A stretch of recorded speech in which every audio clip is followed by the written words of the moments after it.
apa yang menjadi putusan dari PN Jakarta Pusat.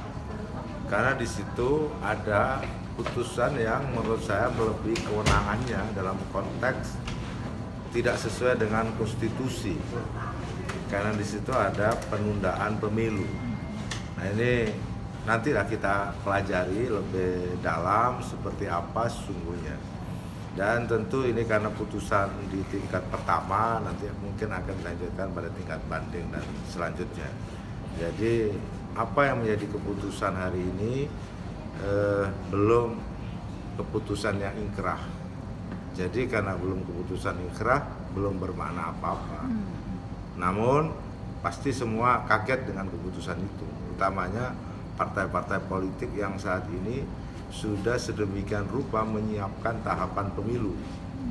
Jadi kalau PN Jakarta Selatan dan Jakarta Pusat itu memutuskan penundaan, menafikan semua apa yang sudah dilakukan oleh partai-partai yang saat ini sudah berproses menuju tahapan. Ini separuh jalan ini sudah. Yang sebentar lagi masuk tahapan pendaftaran calon anggota legislatif baik di tingkat 2, provinsi dan pusat. Setelah itu masuk tahapan Pilpres.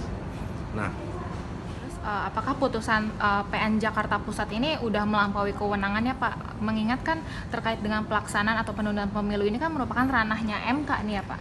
tentu putusan penerapan hukum atau kesalahan dalam memutus itu nanti kan ada di tingkat berikutnya, di banding dan di kasasi, pasti akan dikoreksi.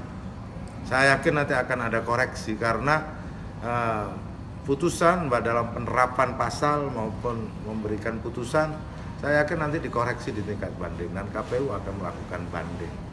Tapi setidaknya hari ini mengagetkan semua partai-partai yang sudah melakukan proses tahapan pemilu. Jadi putusan PN ini nggak bermakna apa-apa, karena masih itu sangat bisa dikoreksi oleh pada pengadilan tingkat di atasnya, baik banding maupun kasasi. Nah, terus anggota KPU Idam Holik juga kan udah mengajukan banding nih, Pak, tanggapannya gimana? Ya bagus, memang harus dibanding. Karena kalau tidak dibanding akan terjadi perlawanan terhadap konstitusi putusan itu. Karena dalam konstitusi disebutkan pemilu dilakukan setiap 5 tahun sekali. Nah, terus juga Ketum MPR Bambang Susatyo juga kan mengatakan kalau penundaan pemilu ini tergantung sama keputusan pimpinan partai politik yang ada di parlemen ya, Pak. Tanggapannya gimana? Itu wacana lama ya.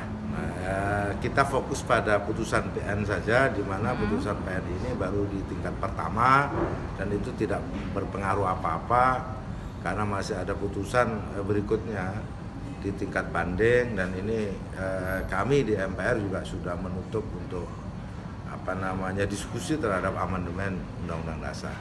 Nah, terus harapannya ke depannya apa nih, Pak, terkait dengan hal ini? Ya, tentu harapannya agar pemilu sesuai jadwal di tahun 2024, 14 Februari, karena ini sudah menjadi keputusan pemerintah, keputusan DPR, dan ini sudah dilakukan tahapannya oleh KPU dan oleh konstituen atau oleh peserta pemilu. Ini sudah di jalan semua.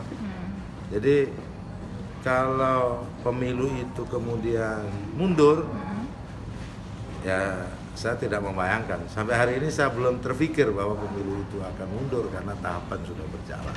Nah, jadi mundur nih, Pak, ini dampaknya kan akan besar banget nih, Pak. Nah, terus kira-kira dampak terburuknya ini akan apa sih, Pak? Ya pertama kan nggak mungkin mundur kalau konstitusi nggak dirubah, karena ini undang-undang dasar. Undang-undang dasar tidak bisa dibatalkan oleh putusan pengadilan negeri.